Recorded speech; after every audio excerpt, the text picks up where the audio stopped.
with just under 21 hours left on the Formation Assault SMS, I thought I'd wait a little bit before actually releasing the video. So, here it is. I'm Admiral Pegasus, and this is Star Trek Fleet Command.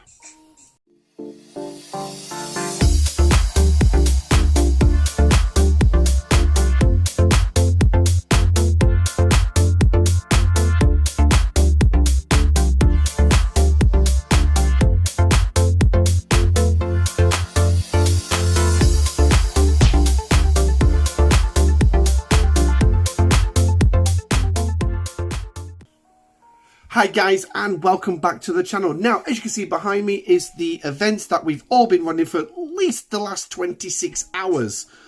26? No. Sorry, 28, nearly 28 hours. Sorry, okay, let's get right. 27 hours, 5 minutes at the time it shows here. So we've all been running this event, and we've all been getting used to the formation Armadas. Now, I am curious to know how you feel about them.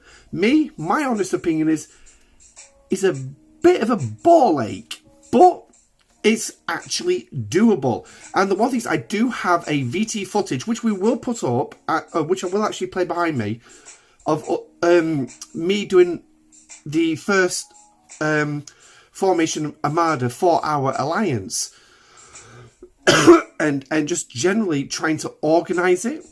Well, a couple of other players tried to run some earlier, but the one thing is they weren't actually getting the numbers to do all of it. So we actually, under me, we actually managed to do our first free one. And I'll show you the rewards that we actually do get from these things. Now, they will probably vary depending on the level of the Armada. But yeah. So anyway, as you can see, I've completed this event, which I literally just did about an hour and a half ago. But I do have the rewards as well, which I will show you those ones rather than the ones I did yesterday, because they're around about the same levels that we actually did. And obviously, as you can see, we're going to get some B'Elanna shards on it. The amount of shards I've seen so far for B'Elanna in the first couple of days tells me the chances are we are going to be able to unlock B'Elanna for free this month. So, maybe a video at the end of the month showing a full breach. But we'll have to wait and see about that. So, I'm going to cut onto the... oh yeah, just to show you quickly. To score, basically, all you got to do is just damage the damn things. That is it. So... And to be honest, you actually do need to go high if you want to get the high ones. But you do have to take into account certain things like lower level warp ranges and everything like that. It depends on how you want to do it. But anyway, let's jump into the VT footage. It is around about over 15 minutes long, because it was the whole thing. There will be some editing in it. But yeah, we'll do it. Let's cut over. Okay, so as you can see by the date above it, 10th of May, it was actually recorded. So let's get rid of all the excess crap. And basically what we're going to do is now, as you can see, I already have 3 ships in it. And sadly, yeah, the Valdor's running PMC. And we will obviously, I'm helping coordinate the Armada as quickly as possible.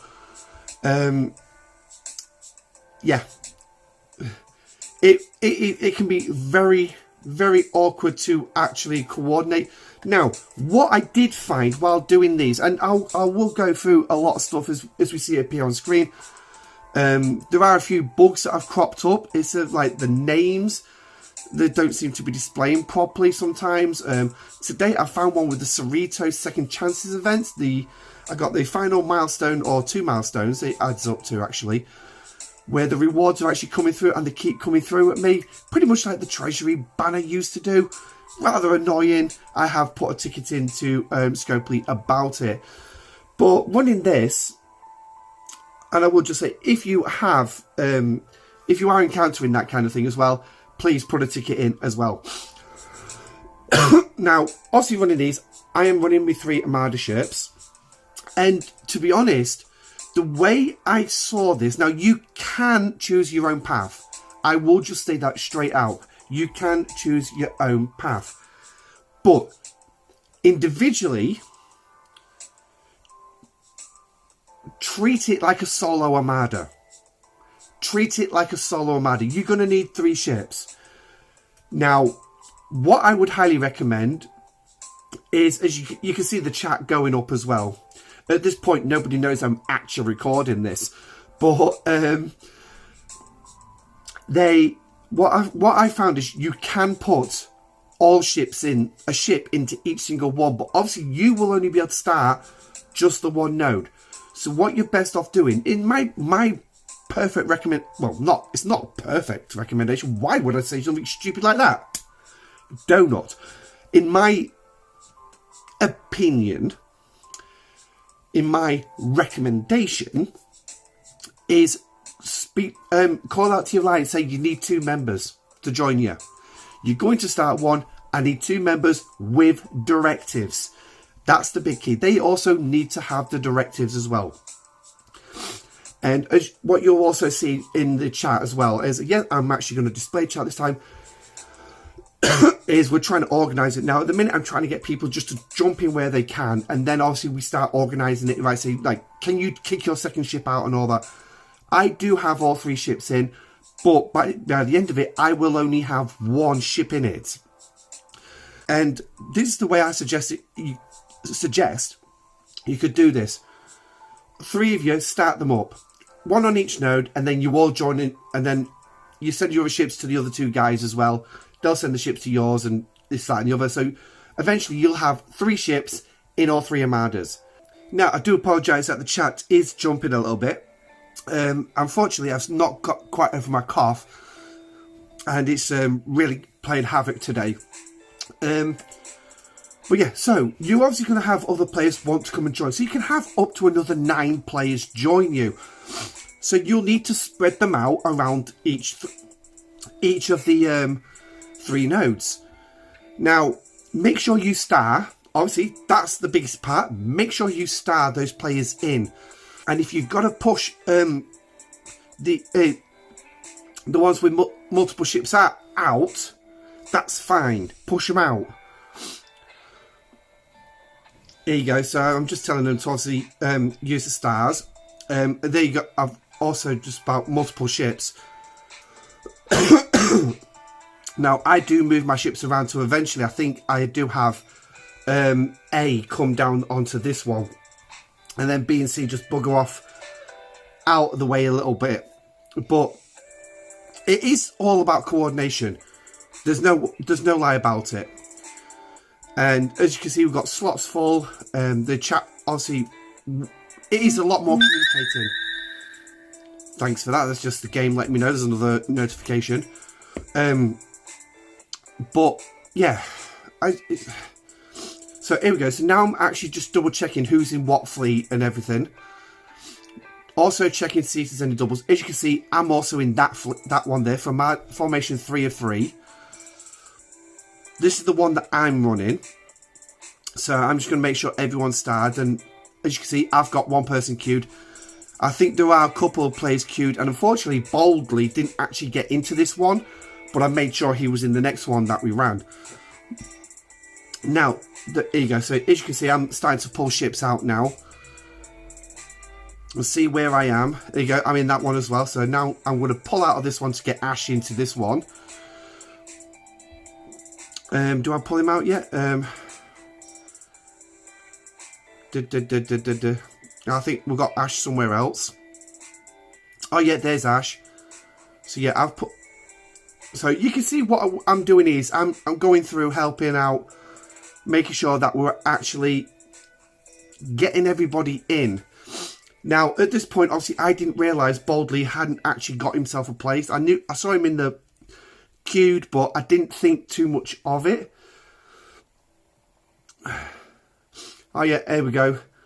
So let's grab a coffee now. So what I'm going to do is I'm going to edit to the end where we're going to see us blow this damn thing up. And what we do is obviously we do get the we do actually complete this. It's an easy one, okay? It's not that hard. So here we go. So I'm just literally helping out, just making sure everyone's secure, that we've got them in the fleet. I know I keep repeating this, but this is the one thing with these Armadas, because a lot of players didn't realise you can run all 3. A lot of players don't seem to realise that, and it's because obviously they've not read the patch notes or something like, or they've not understood. So it does help experienced players in the game, not just content creators, but experienced players. There's also a couple of other players also helping in the next one. Another player was in there, and he actually started getting kind of annoyed with the players with multiple ships. Obviously, I pulled mine out. I only kept the one running. But it is called a fine balance. Now, you can also play the Darwin rules, as we like to call them. Now, the Darwin rules, I will quickly explain. For those of you who are familiar with the Darwin theory, evolution, strongest first. And this is usually when, obviously, you haven't got time to do dedicated things like this of going through and making sure everyone's in position, ready to go. Because obviously you want to win this thing. You don't want to lose it. You want to win it. So working together as a team, get it all done. Jobs are done. So here you go. As you can see, I'm starting to move because I've actually got the Enterprise in Formation 1 at the minute, which is obviously mine. So now I'm going to put the Kelvin in. And there you go. There's the Valdor up in Formation 2. I do like the fact that they've actually numbered these, how many. I do like that idea. So, obviously, I start moving in. Here we go. So, I've just seen, obviously, another player coming in. And I told her, go to... Here you go. Go to Fleet 3. And who's running it? And I said, I'll pull out. So, there you go. So, I've told her to come and take my place. And now I'm getting another player in. Another powerful player. Because obviously she's a level 47 player, so she'll move her Newton up to the top one. Easily done. And then I take my Valdor out, and then I put my Valdor in Fleet 1. Now, yeah, my Valdor is running PMC out. For some peculiar reason, I forgot to change the crew. Here we go. I'm just making sure that it's done. I mean, we've got 4 minutes left on the clock to do it. Yeah, this is me rabbiting on. So, obviously, feel free, if I've not edited it yet, jump it through. But, looks like I think we'll be able to jump it now. Obviously, you'll see... now, when do I move my ships out of the way? Because, obviously, I do pull them out of the way. There we go. So, I'm just lining it up now. Screw that a bit. Making sure it's all done. Yep, that's all done. So this is what you call organisation. Now, a lot of alliances will do things like this. They'll do proper organisation. Alliances will set up their own way of doing it. Like I say, you can have the Darwin rules. You can have it where you work together. So, yeah, there's not a lot else that you can actually say. Okay, so here we go with the final 10 seconds.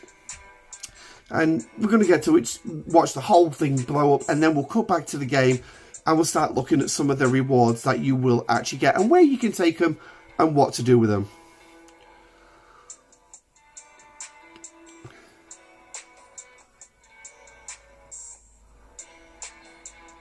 Boom. There we go. All gone. Obviously, you can tell that was a bit of a lag there, so that's all well and good. Obviously, I just want to check who got the premium chest out of this one, because obviously everyone should have got one. So here we go. So now I'm going to have a look. Now, obviously, this partial kept cropping up as well on this first one. If you are seeing it, please put a ticket into Scopely, because it shouldn't be there. Obviously, if you're destroying all three, you shouldn't be seeing partial. So the best way to clear it, obviously, was to basically close your game down and restart. That was the easiest way around it. So now let's go back to the game and actually have a look at these.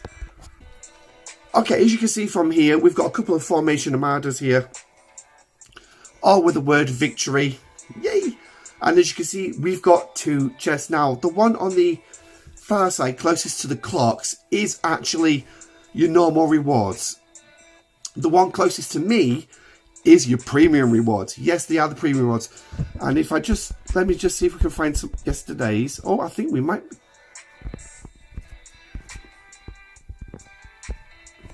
Here we go. Yeah, so I've already claimed these ones. So So these were done after me. So I did a couple more. And I think that was it. Freebooters. Yeah. So that was it. So let's scroll back up to the top. Ish. And then we're going to have a look at this. Now, what I will say before we do jump in this, you can mix alliances.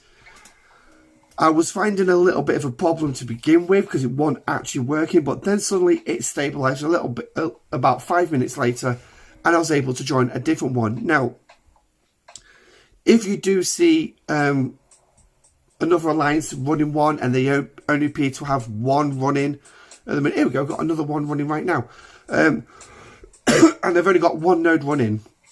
Now, you can be nice and message them and say, do you mind if we jump in just to help towards getting you the premium chest? And they're most likely going to say yes. We didn't actually ask. We just jumped in just to help them. Now, obviously, I don't have access to that battle log because obviously that's outside the 300 reports. But, yeah, so you can mix alliances and it does actually help other alliances as well who are struggling. So if you do see one and you've got some directives and you're feeling generous, by all means, jump in, help them out if they need it. You might want to message first to see if they want the help. Obviously, if they want that big chest and they're struggling to get the fleet together, they might actually ask for help. And if you get some alliances who are struggling to actually do these actually as a threesome, as the three nodes together, then maybe alliances can work together to help each other out in order to actually do these. But again, that's something that you might want to decide to do on your server. You might not. You might turn around and say, screw the other alliances, I don't care. But you can do the nodes on your own. You can do them singly. Just your alliance. You can do a single node. You can do two nodes. It's entirely up to you how you actually do it. But you do need all three nodes to actually get the big chest. Do apologise. So, let's have a look there. So this is a level 35 and obviously we beat it. And when you get this, you're going to see this. Now, obviously, enemy cargo is going to be your normal artifact tokens, which you get to claim. Yee! So you get to do them. And then obviously you're going to get the normal mega chest as well, which is going to give you some more artifact tokens as well. Yay! So as you can see, I didn't run any of these, but yet I actually got the mega chest. So it looks like it's paying out the mega chest whether you're the leader or not. I don't know whether that was supposed to happen, but it is spot on. Obviously, I know for a fact if I am wrong, you are going to correct me in the comment section down below. And then obviously you're going to get your premium chest. Now, this is your premium chest.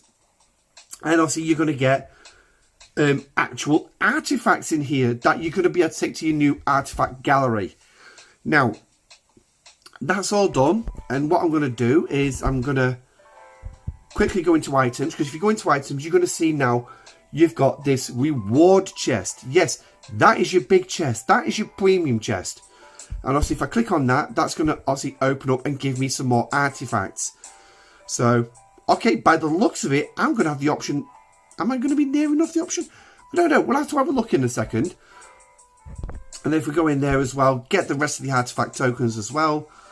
So there you go. Got another 3,000 as well. So where are we going to take these? Well, glad you asked because you already know the answer to that one. So let's claim that one. Oh, here's my bug.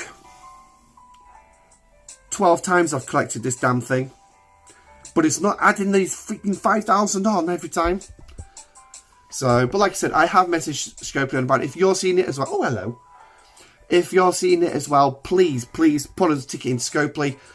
Let's make them aware that, once again, they've dropped more bugs into the game.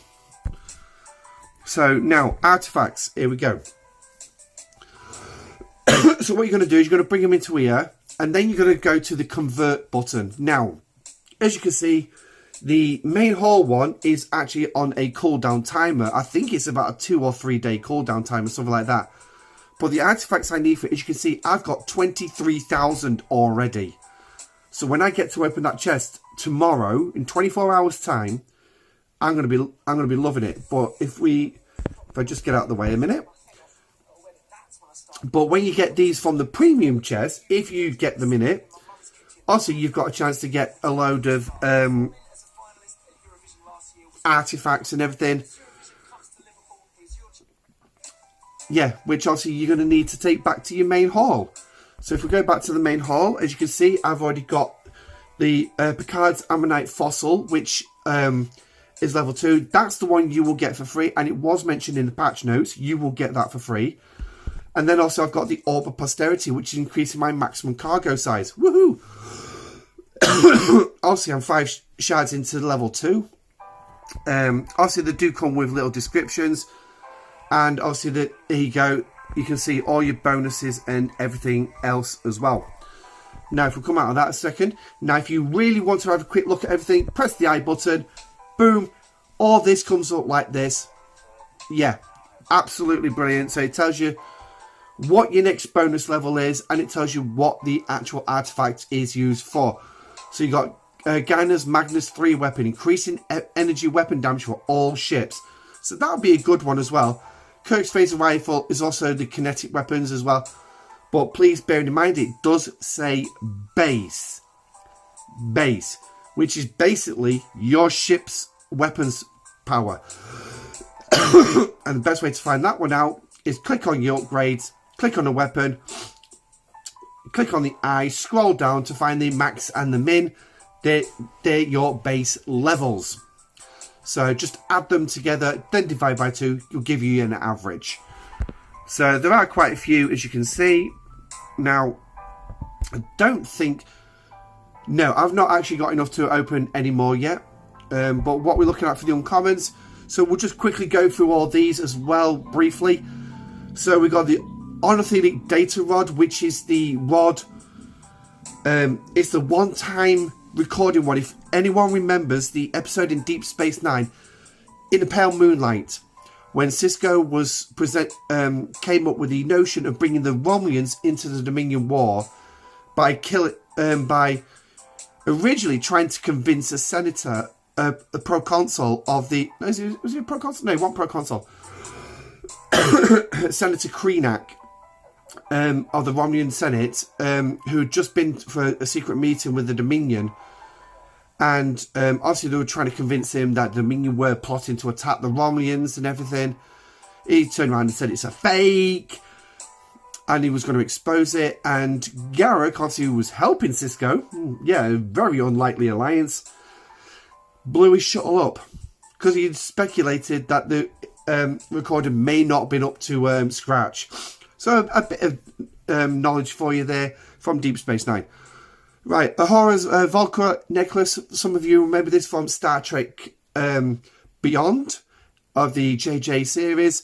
This was a necklace that Spock presented to Lieutenant Uhura as a sign of affection, and obviously told her to keep it. And when they were trapped on the planet, using the Franklin sensors, they was able to find it.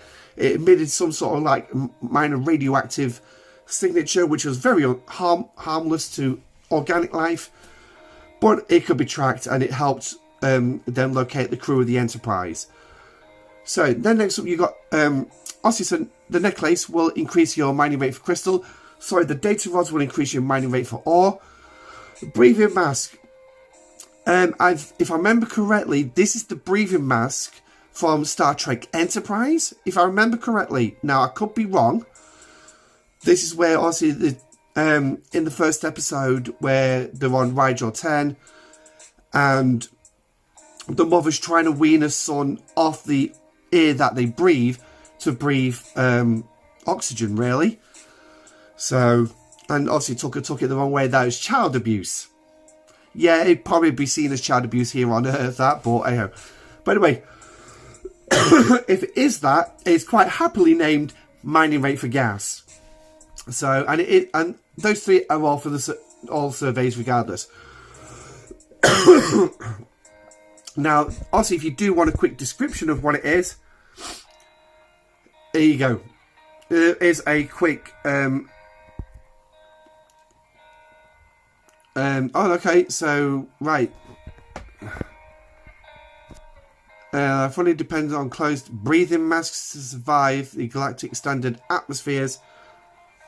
Okay, so no, I'm completely wrong.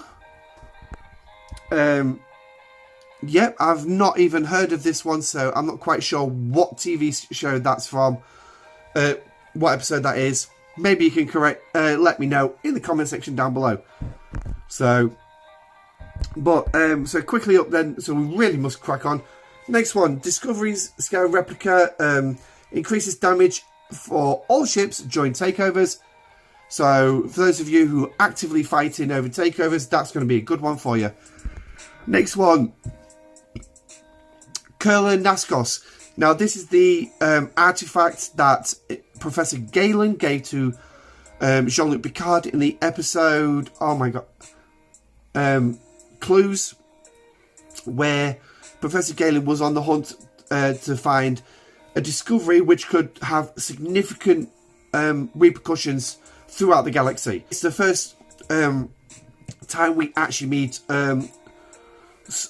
Solomon Jens, is that it? Her name, the female shapeshifter, but she was actually from the original species of humanoids who planted the seeds around the galaxy. But Professor Galen presented this item to Picard, and it's basically saying that for every person, there's like hundreds of little people inside, dozens of little people inside you, all rabbiting on and getting in your head, and that's why we have probably a lot of problems with people nowadays, including myself. Hey! Next one is the more... so that's for increasing your building speed for buildings. The Multiple Timepiece, that's the time device that used in Star Trek Voyager. When they went down to that planet that was using Polaron energy and it was running through the streets. Massive accident at the plant, which Janeway, actually started and caused the destruction of the planet. And Janeway had to change history and everything, and they did. But this was their time device, and obviously which Paris learned how to use, and obviously told how long they had until Armageddon. Increasing base research speed as well. Okay, Shield of Particles, increasing base mitigation stats for all ships. I am not actually quite sure what this shield actually is. So, was given to Captain J.C. Kirk by the Plutonian people for his involvement in saving the life of the leader, Parman. Due to Parman's immense psychokinetic abilities, if the Enterprise crew had not intervened, the consequences have been dire. Yeah, I can't give you any more information. I haven't really watched the original series. Yeah. You could just tell. Yeah. So I just had to pick up my pen then. I know this was meant to be about thingy, but anyway, you all know what they all are. I mean, you got Janeway's coffee in there, you got mycelium, Andromed, and the good old Horgan as well. But anyway, I won't bother going through all the rest. You can read it all yourself if you really want to. But that's the artifacts. That's where you spend the loot from the Formation Armadas. So, quite an interesting session that we've got here. Well, not a session, quite an interesting loop, shall we say. I will try and find the graphic and post it in my Discord, but until then, I'm just going to leave you with the...